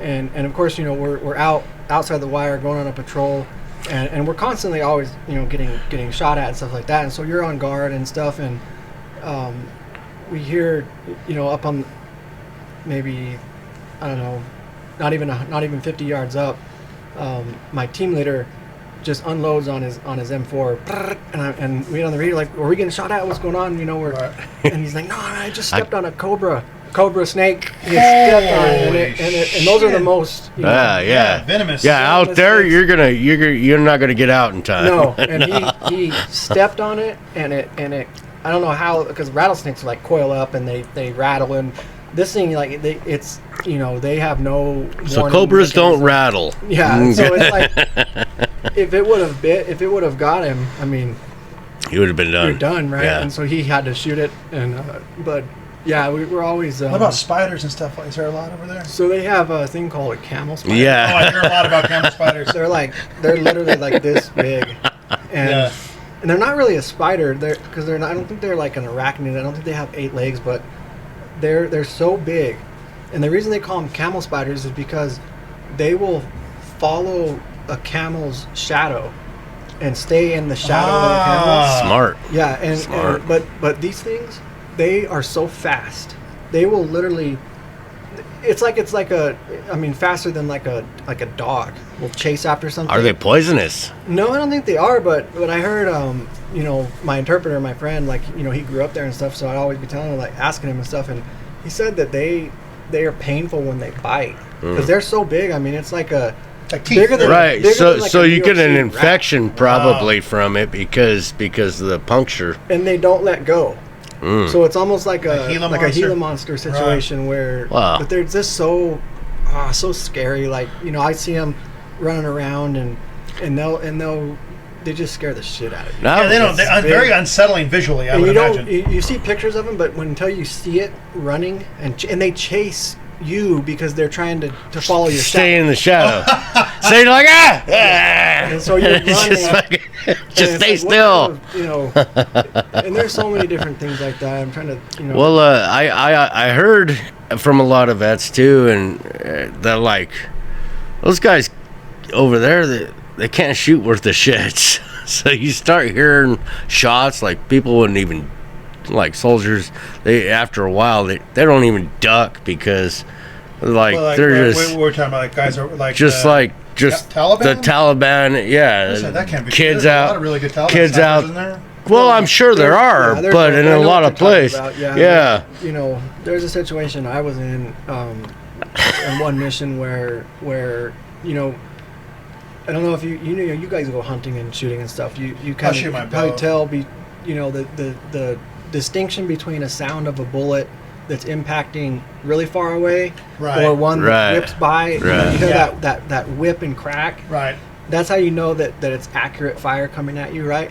Well, we were on patrol and I've never thought of that. Yeah. So but yeah. You've never been fired at then. But there's some Taliban fighters and it's all relative to where you're at and the type of mission that you're doing, right? And when we hear the word Taliban in America, we kind of see like it's one organization, right? In reality, bunch of different gangs, the closest kind thing of. You can equate it to is it's a bunch of different criminal gangs that are operating that they're really just kind of local to their, and so some of them they'll just pick up a 15-year-old and say here's your rifle, go fire at the Americans and but then there's some that are there's some truth. There's some that are Pakistan Army trained snipers and mortar teams, and so it just depends on who you're fighting. But I mean, I wouldn't be alive today if the guy that had me in his crosshairs would have been a trained sniper. Right. I mean, I heard it go right by my head. It was so close. And you were just sitting there, or were you just walking? Yeah. We were on a mission walking, and you just, you have no time. You just hear because you actually will, if it's that close, you'll hear the whip and crack before you hear the burst. Right. And then you realize, shit, I'm in a gunfight, right? But I mean, thank God he wasn't a trained sniper that Get a gotcha. Right. because that in the area that I operated in, that was the kind of the signature wound, and I had friends that were, shot right through the eyes, Oh, shit. Just like great trained snipers. Right. And luckily that guy that shot at me wasn't. But yeah, I mean, there's truth to that. Yeah. Well, I mean, it's whoever wants to pick up a rifle and shoot it. Put the time into learning it. And the Taliban, right? They don't all get into the army and get a waste a million bullets. Right. They don't have the training that we have, but all it takes is one lucky. Right, one lucky shot. One lucky shot, and it's horrible to think about, but that's I don't know. I couldn't imagine. It's life. So, like, what is it like? Now you like PTSD in terms of that? Like, did you ever? Was the idea that somebody was just out to kill you? Was that hard to digest? Did you lose a lot of sleep while you were over there because of the action? That somebody was trying to kill you. So, yes and no. I mean, when you're not on a mission and you're kind of in your relative safety of your fire base, you can relax and have your sandals on and just mess around and stuff. A crazy story though about that. We were in a small village. It's called Kaza Ruzgan. It's in the Ruzgan province. It's a real mountainous area. Okay. It's up at like 10,000 feet. Wow. Yeah. So that's nice. And we were, we had this little fire base, and you're there to really kind of, like I said, set up their basic infrastructure, and so you're working closely with the Afghan police and the Afghan army that you're training and stuff like that. And we had this police chief that he was the shadiest dude you could even ever think of, right? You just knew that he was police corrupt. chief? No. He was corrupt, and he was, he was always lying to us. We could always verify information that he was giving us was just complete nonsense, and through our sources and stuff, he was just a real shady guy. But you have to deal with him and stuff like that. We uncovered a plot that he was involved in. You could frag him, Every week we would allow the Afghan police vehicles. They had, I think they're Ford Ranger trucks that are with lights and sirens on them. Right. We would have them come into our fire base to refuel, to use our fuel blivets. And luckily, through our intelligence gathering, we had uncovered a plot that he had taken money from the Taliban or whatever, that they were going to bring in their trucks on that day, and they were going to blow up our whole compound, right? And so luckily we uncovered it. We went and arrested him. And so your job, go arrest the police chief, and you're like you're there and arrest him, and he's in our small little room that we call a holding cell or whatever, and you have to interrogate him and everything. And I mean, waterboard? No, just kidding. Kidding. No, you can't say you even. Waterboarding? Like, that's it. It's a war crime. Yeah. I guess you can't. It doesn't happen. Yeah. Anymore. It's a war crime. I'll no comment on that. Do they do it to each other over there? Maybe. Like, they're brutal. I mean, they don't follow the Geneva. I seen an article one time, and this like kind of keeps me up at night, like just thinking of how like disgusting that this behavior was. That they caught an Israeli pilot and they caged him, and then they doused him with gasoline and they just burned him alive, and they all just sat around and watched this happen. And I thought, like, you've got to be a sick, disturbed animal. Even like, I mean, I just can't think of anything less humane to do to somebody. Well, if you know, though, that's probably pretty humane to what they could have done. Because when you're burning alive like that, I mean, your oxygen is gone pretty quick. You burn your lungs, you can't breathe, you die. You die pretty quick, actually. Yeah, I mean, a lot of times they do that for the propaganda. Right, it's good for view. But no, I mean, there's a lot worse. I can say that I saw some of the most pure evil people that you'd ever meet, but you get you break that down in your mind and say like, how could somebody do something like that, but really it starts out by being radicalized to an ideology or an idea or a being on a team that you have to support. Right, you're groomed. Much like what's happening. And you end up dehumanizing your enemy, and once you dehumanize somebody, you can do anything to them. Here's a perfect example that we could talk about right now. Is like Greg and Tyler McDaniels that chased down Arbery, the Ahmed Arbery, and I think it was Alabama. McMichaels or whatever. McMichaels. Oh, it was McMichaels. I know nothing of this. They saw a black guy jogging in the neighborhood, and of course they thought, well, this guy is a criminal. He's running. He probably just robbed my neighbor or whatever. And so 25 years old. Man, they that's chased bullshit. him, and then a neighbor jumped in for some reason too. Well, then they videoed it, right? Like. Right. Which was like, okay. Just to support what we're saying, though, they felt so comfortable and justified in their behavior that they pulled out a camera to record this. Right. Just a couple bystanders, or what? It was two. It was a father and a son, and a black and then like a neighbor happened to see a black kid, 25 years old, jogging attire, no criminal history, running through a neighborhood. Where was this? It was in Alabama. I want to say. I just read about it last night for the first time I delved into probably Greenbow. Greenbow, Alabama. Well, it was in the news now because they got a second life sentence on a civil rights civil rights charge. And they were the gentlemen that are being charged, the father-son duo. They're basically pleading that they're sentenced to a federal prison where I'm sure they know they'll be protected under like the racial standards. Are they going to separate them? But they can't. But they can't be incarcerated in a state level because in state level they don't separate by race. So they've already gotten so many death threats. No, separate the father and son. Are they going to put them in?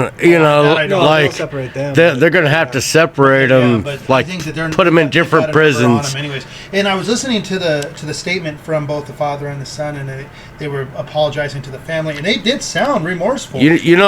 I think the father should take most of it. He did. He actually came out and said that. Now he didn't take most of the boy got most of the time because he actually shot him.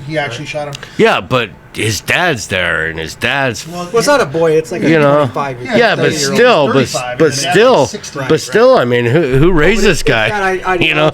Well, the point we're making is that the tribalism where they dehumanized this Ahmed Arbery as like somebody who's less than human because he's black. Like, and that's what's happening. That's what Chris is saying, especially over there. It's happening right now in our own country, where like if you're not with me, you're against me. When I hear people talk about liberals, so like, and I'm guilty of it because liberals drive me fucking nuts, but they're human, and they deserve like, even if no matter how. Well, and there's different tiers too of liberalism. Yes, yeah. I mean, you got those ones that are just so all out. No. When I say liberals drive me nuts, it's not all liberals because I have a lot of liberal friends. There's a part of me that's liberal, right? But like what I'm talking about is like that liberal side that's just so far gone that there's just no bringing them back. And it's the same with conservatives. Ooh, yes, conservatives the same way. Like Republican, Democrat, radicalized people. Dude, why can't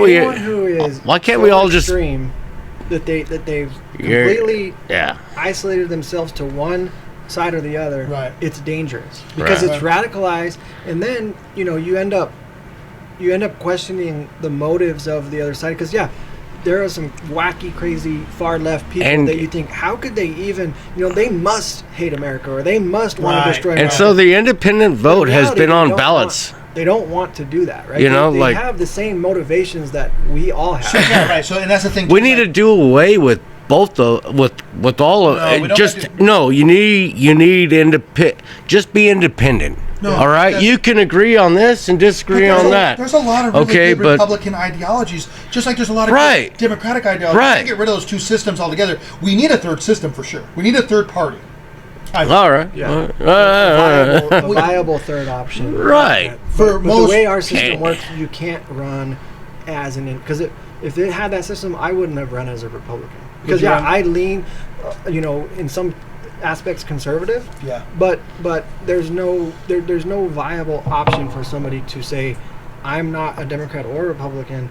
I'm running as just an independent. And they're keeping it You that way. can't raise the money that you need. Right. The infrastructure that they've set up, you can't do that. Right. And so I got it all the time when I was running. Like for a long time, I didn't put out there Chris Taylor Republican, right? I would just talk about my ideas, right. put my things out, and I would get so many people agreeing with me. Oh, that's a great idea. And then they find out you're Republican. Yeah, the number one question is, what party are you from? And I would say, well, was that going to change, what you just agreed with me on? And then, yeah.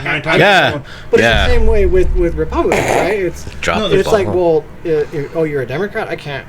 And that's the problem. I can't even agree with what you're saying. I can't even listen to you, right? Because AOC is in your party. That's a big. I can't even agree with you because so and so is. You in get your attacked party, right? on social media multiple times where people are like, "Come on, Chris, just come out and say it. You're a liberal." Right. And you're like, "I'm not a liberal. I'm a Republican. I'm a regular human being that has that I agree with lots of policies on this side and lots of policies on this side. There's good policies on both. So we're going down about saving our country." Right. And I don't care about how that happens. So I just want us to be what's your civil take? And come up with a real actual solution. But we don't even have people in there now that even can, one, grasp the situations that we're dealing with. Or two, they don't want to because they don't want to solve the border problem because, and I'm talking about both sides. One side gets to raise all their money. But they're going to put up some more wall now. Yeah, and that's going to. Yeah, because they've been sending all their immigrants to D.C. and New York. When I think about the wall, and I think, which isn't often, but when I do think about it, I think like how radicalized we become, and I use that term a lot, especially when I'm speaking politically, because like how on the fence I am about so many current things. That wall always brings me back to this. That like. Do I believe that we need to secure the border? Yes. Absolutely. Do I think that children need to be put in cages? No. Do I support gay marriage? Yes. Do I think that children need to be taken to transgender parties? No. Like why is that so hard to conceive? And how long has these kids been put in cages? It's been over a decade. Yeah, it's not just Trump's. So no, you're right. It's not just a Republican thing. So, but what I'm going to ask now is what's your take on the Mar-a-Lago situation? Oh, that's so interesting, dude. Like everybody's talking about it, everybody's like, right? I hate that it happened because of the way that now it's going to be just a further to divide us. Right.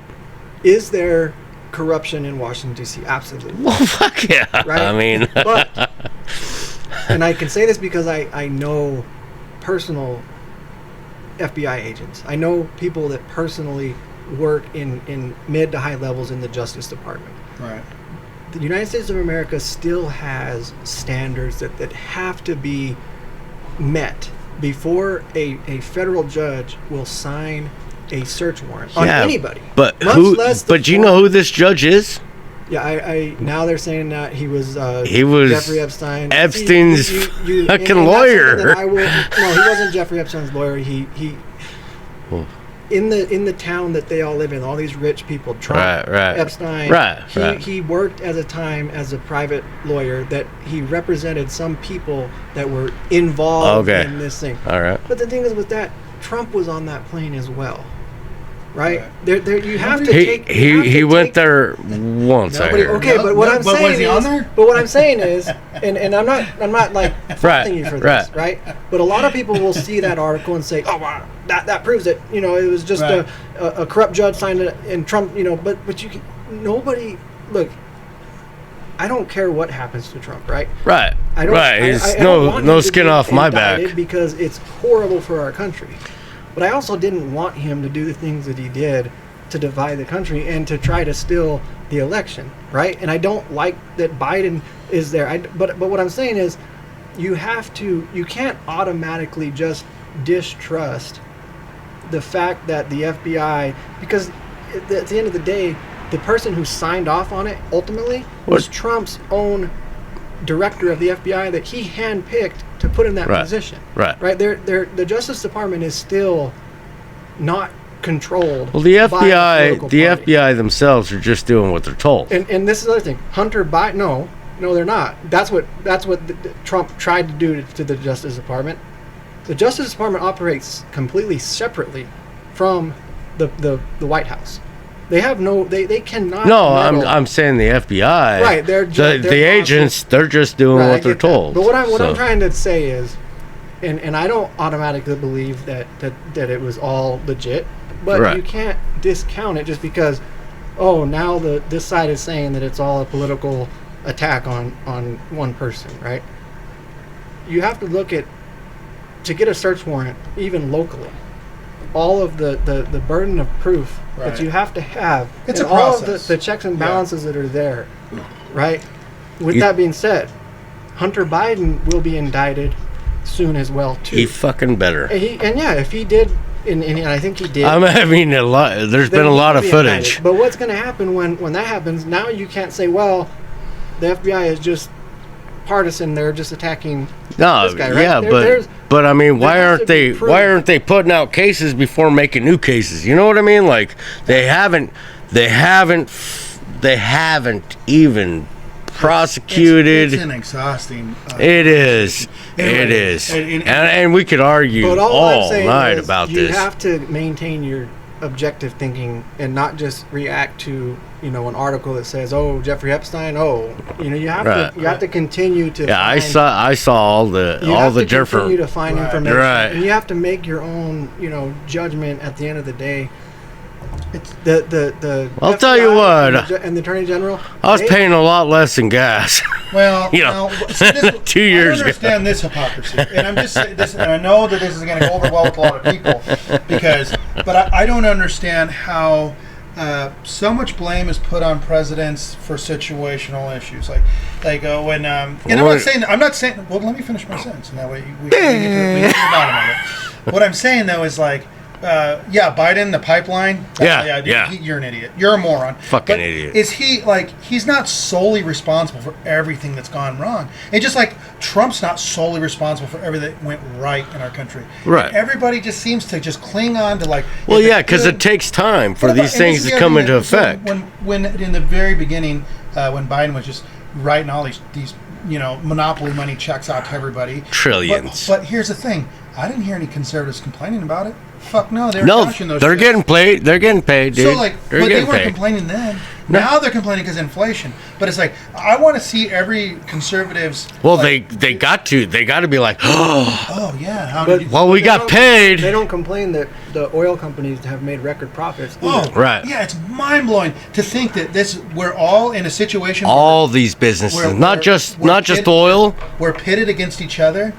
On a very surface level. You take a talking point and CVC is fucking had record billion fucking let's profits. Bring up this number: 87,000 new IRS agents. What's that all about, Chris? You have and they're carrying guns. Yeah, I don't know. I haven't really dove into that. I was hoping. So I think I read one thing though that maybe sheds a little bit of light on it, but I don't know. Like I said, I'm not as engaged on the daily political thing anymore, right? But it's probably good. Yeah, it's very good for the soul. For my situation, but I don't know. I don't know why. I hope that they'll be used, and what I've heard is that they will be used to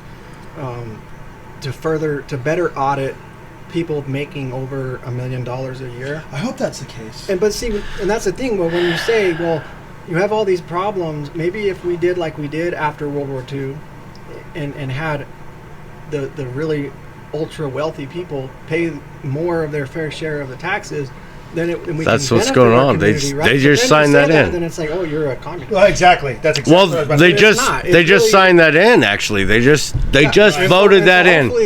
So what's going to happen is they're just going to pass the buck onto the employees. They're going to give us bonuses, but they're going to be taxed. They'll do. But here's the thing: they'll do what they got to do. Yeah, I have zero confidence right now with the federal government doing anything that is competent whether it's a whether it's a Republican in office or a Democrat in office. Yeah. Right now, And so I don't have any confidence in it. And I this don't know is why they are hiring 87,000 more IRS agents. It sounds stupid.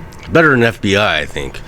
Better than FBI But why agents. are they releasing any of that information? It just always feels like division. Because exactly they want us. They want They could have us. clandestinely hired that many IRS agents. They didn't and have just to kept say it quiet, shit. Yeah. But they had to, but just to keep. They want everybody- us- No, the Republican congressmen want to use that as a way to get more campaign Right. donations. See, look what they're doing. Give us more money, and round we go. Here's what blows my mind ultimately. And the Democrats will do the same thing next term. It's not, you know what I mean? Yeah. What blows my mind, Round and round. that's like blows my mind, is that every American I talk to, whether they're gay, straight, black, white, Mexican, it doesn't matter. Republican, Democrat, liberal, conservative, everybody can agree that our government is fucking us. And like, it's crazy that the first time ever since I'm almost 40 years old, the first time that I can ever remember a time where both sides are saying, I don't trust our government. I don't. Not only do I not trust our government, I don't trust the governments. In like lump summing them all into one. Yeah. Here's the thing, Well, I they don't should be trust lump I summed. don't trust the elected leaders that are there. Right. I do trust the institutions that hold that actually make our democracy great. Okay. I'm talking about the FBI, the CIA. Right. I do trust them. Why? Because I know They could he'll all be say- corrupted. Just like he'll say that when people talk about all cops are this and this, he in his mind he thinks of people that he knows personally, and he knows that so and so is a good person and they're doing good things. Right. I personally worked with people in the CIA, in the FBI. Why do we need them? Why do we need the FBI? I don't Tell think me. we need to know why we need them. Maybe Well, there's things that are happening that we just The don't. CIA, maybe, but for foreign, the FBI for foreign. is the main guardians that have stood between. Yeah, but they're federal. They're but listen, federal. the FBI has done the work to make sure that 9/11 doesn't happen again. First of all, we had the FBI before 9/11. Yeah, and we've had the FBI since Lincoln was in fucking but here's the office. thing, they only have to mess up once, right? The terrorists only have to be right once, and that happens. Think about all the things that they Right. stop. No, that Well, you don't know we about. have that Homeland you don't know Security as well. They're So putting why their- do we have they're Homeland putting their- do and FBI? Hey, I'm sorry, dude. That's a higher, man. It's a bureaucracy that I'm going to is- ask you guys right. a question right now. Who do you guys choose? We'll go individually. Ninja Turtles or Power Rangers? Ninja Turtle. Ninja Turtles. Tupac or Biggie? Tupac. I'll say Biggie. Really? Yeah, Man. I love Tupac, but I'll take Biggie. What about all right, this is a more local question. Matchies or taco taste? Mechis. Matches. I'm a taco taste guy. I love taco taste. I don't love think their homemade salsa. I don't think I've been there. Did you know? Yeah, did you know that? Like I wasn't aware of this until I left. Like started traveling more. That we're the only place in the country that calls burritos burros. Yeah. Yeah. Have you ever gone somewhere? You go to Oregon, you go to Washington, When I you was say, in San "Hey, Diego, burros." I They're like, asked you, "Whoa." I asked somebody for a burro. So this guy's making me food, right? He said, "What do you have?" I said, "I'll have the green chili burro." You want a donkey? Yeah, that's what he said. He tilted his head like a confused dog. It's Like, like, Yeah. what? You don't have donkey here? you know, What the fuck? that is strange. And you know what else I noticed too is very local is where the So Hot mix, the hot cauliflower, that's very local. Like, What? I couldn't find it. I looked up and down. In I've got Washington two and things of You it in know, the fridge. Other McDonald's don't have hot and spicy. Yeah, Mary was telling me that in Chicago. What? They just have regular chicken sandwiches. I'll go back east and try to get a hot and spicy, and the people at McDonald's are like, Who what? the fuck? Well, is that? they probably tried it there for a minute and realized that they got a lot of complaints. What about- Because if they got bowels like me, that shit hurts, man. What about like? So have you guys ever had that like New Mexico? It's like New Mexican food, like from New Mexico, but they have like a gravy. Have you had like New Mexican gravy? They put on burros. It's like the first time I seen it, I was like, I don't want any of this. But then I actually tried it. I was like, holy It's like shit. an enchilada. But it's like a gray, like just like I'm colorblind, so I'm not entirely sure. Yeah, but it looked shitty gray it resembled, was. Yeah, it resembled like maybe gravy. Turkey gravy, Yeah. or not turkey, but Mashed country potatoes. gravy. Exactly. Right.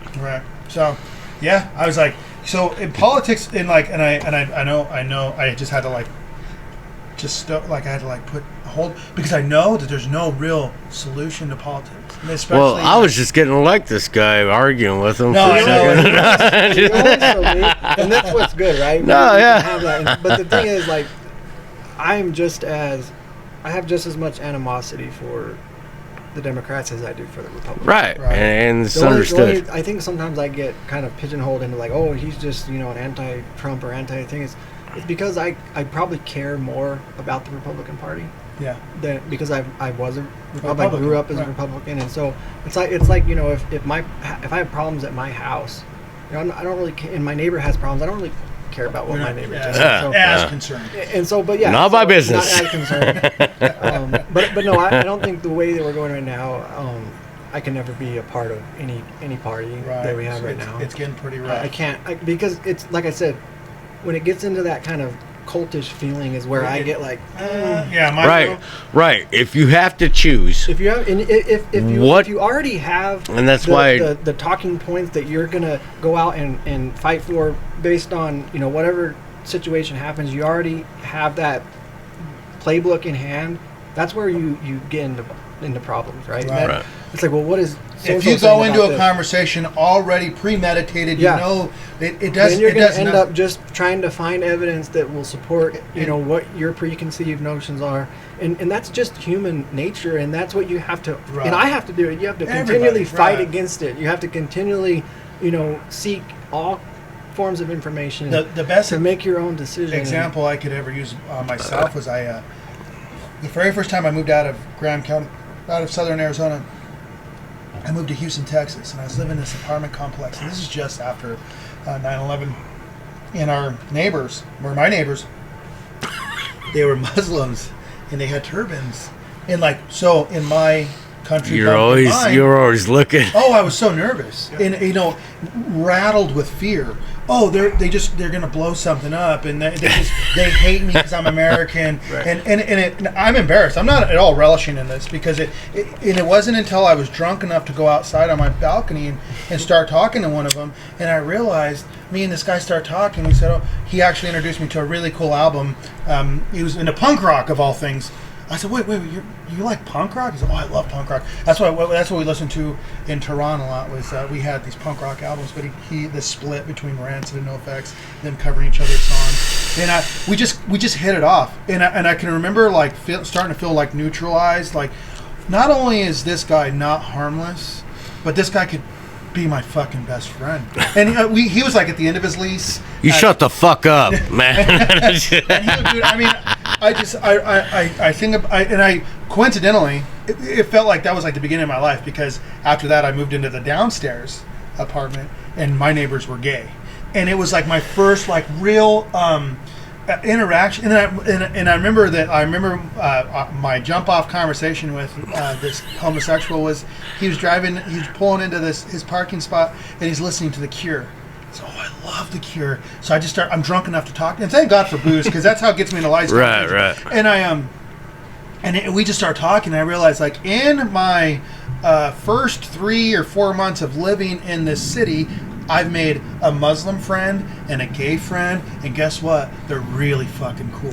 And it was something that I will take with me for the rest of my life. It doesn't matter. I have the most conservative friends that I trust with my life, just I have liberal friends that I trust with my life. But you just got to be, like you're saying, Chris. You just got to you have to have an open heart. You have to. Well, you have to have an open heart, but you also have to continue to fight against that echo chamber that we all kind of get put in by just kind of who you're around and the kind of things that you're exposed to. It's not healthy. It's not. And you have to, and that's what I'm most thankful about my experiences in the military is that's how the United States military is, right? There are people from every walk of life, every ideology, every race. Yeah, my son tells me he's that you get together, and I would never be a friend with this guy growing up or whatever, but now we're in a gunfight together, and I don't care if he's gay. I don't care if he's... You got my back or not? Sox fan. I don't care. Right. And you break all that, all those... barriers barriers and biases that were come naturally, right? Oh, like, naturally. I don't think you grew up in a household that told you to hate Muslims or to be afraid of Muslims. No, not at all. It's just that, you know, in a lot of it was probably The subconscious, news, right? and That a lot you of just it was- had these, yeah. but you were able to kind of break that down, and that's what a lot of people don't get, especially in a place like here where we're isolated, you know, by geography, but also by, you know, kind of we're not exposed to some of the. I think there's a lot of that, you know, better trained from the home. But you know, like here's the- we're pretty open. here's the thing. We're pretty though, is, like, open. when I start to meet people from different parts of the country, I'm told a lot about how genuine I am. I don't feel I'm that genuine. I feel like I'm Nah, just you're a another guy. fake fucking piece of shit. But when I meet, and then whenever people come and visit my hometown, they say, This is see. why. This is why you act the way you do." And it's like, and it's because look, I'm going to be the first to say it. I'll be the first to say it. I'm from the best place on the planet. I would never rub that in anybody's face. I don't think I will never be bothered if somebody thinks that about their hometown, even if it's not an American home. Even if they're not American, Right. If everybody has the right to believe that where they're from is the best. And like in my heart, I'm from the best. I'm from copper mining, like Justin Gaethje raising, like just amazing Safford Bulldog, never say die, always resilient, surviving floods and famines and. Hey, you were a roadrunner before you were a bulldog. I was a panda before I was a roadrunner. Well, I wasn't. Yeah, you were. No, I was. I came in as a roadrunner. No, you came as a panda. You came in second grade. You're in Miss Shumway's class. That's a panda. What? Yeah. You remember Miss Shumway? What? Yeah. I That's thought they were No, but I roadrunner. promise you. But now they're all bulldogs. Yeah, now they're all bulldogs. Which is kind of a shame. You remember the Roadrunner Express? Yeah, that was a good time.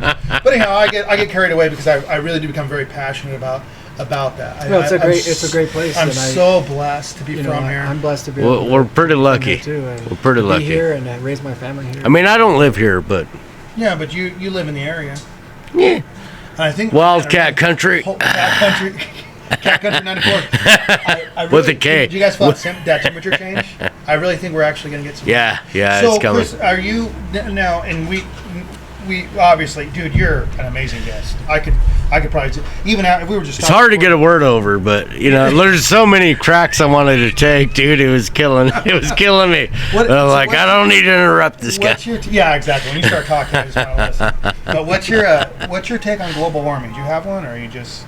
That's one of the things that kind of got me in trouble, you know, when I was running for Congress was, you know, especially campaigning in a place like Flagstaff, Right. where there was a lot of District 1, right? Yeah, a Against lot of Tom Holler. Yeah, A lot of environmental. I realized that, man, this is something that I don't know anything about, right? And I had to really dive into it, and it's a difficult one, right? Because it's one of those issues that It's called seasonal change. I think both sides have used as a kind of a polarizing issue that you know, I think there's like anything, I think there's some truth to things, and there's some things that are used as a way for Democrats to raise money and more money, but more I think money. There's things that humans can do to help and stuff, but like I don't know, and that's why I'm thankful that I'm not in politics. Well, and the bullshit.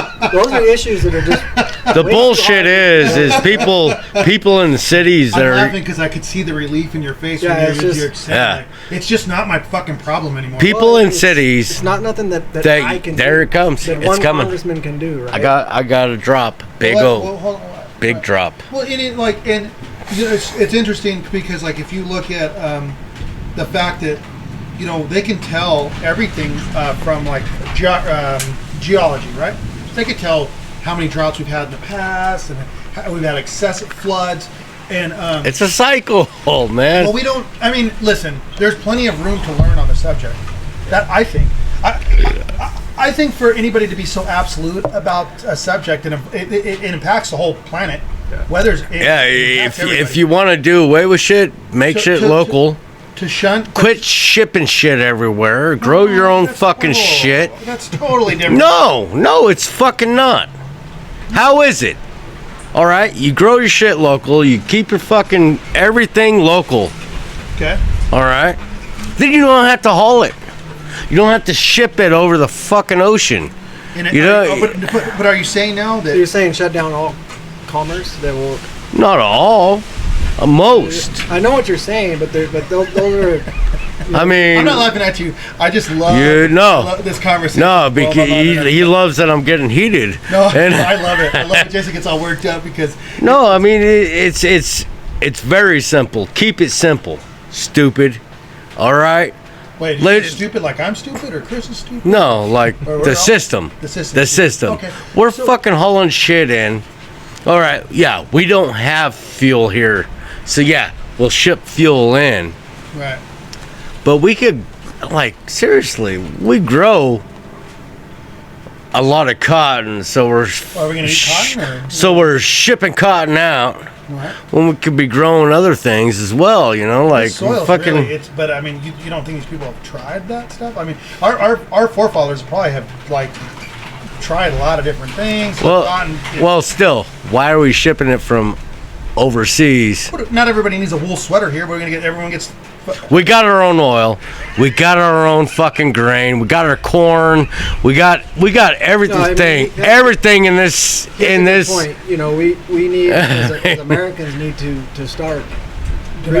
Start to worry more about domestic and not so much of the world, because when things go crazy, we realize how just with one war in Ukraine is going to completely throw off the whole economy. Bullshit. Pandemic's going to completely throw off, and we don't have the manufacturing that we used to have, and so now we're handicapped, and our hands are behind our back to the Chinese. And then our government is fucking paying off these farmers to destroy their fucking flock. Global warming. Yeah, I know. I thought we were talking about that is global, dude. If we're putting off less emissions. Listen, Levi, I'd love to come back. Oh shit! Well, there goes the camera. There goes your phone. Let's see what happened. No. We're alive. All right, guys. So we're gonna sign out. That's not made in America. Hey. No, seriously, like that's a great topic for us to get on next time. All right, Chris. Like, dude. Yeah, man. I love it. Can we sign out? We're gonna sign out. Yeah. All right, bud. Sign it up. Invite me back. Oh yeah, you're absolutely coming back, dude. We got it. All right, buddy. All right, guys. It's getting kind of crazy here. We love you guys. We'll talk to you later. Are you shitting me? Check it out. Signing out. Oh yeah.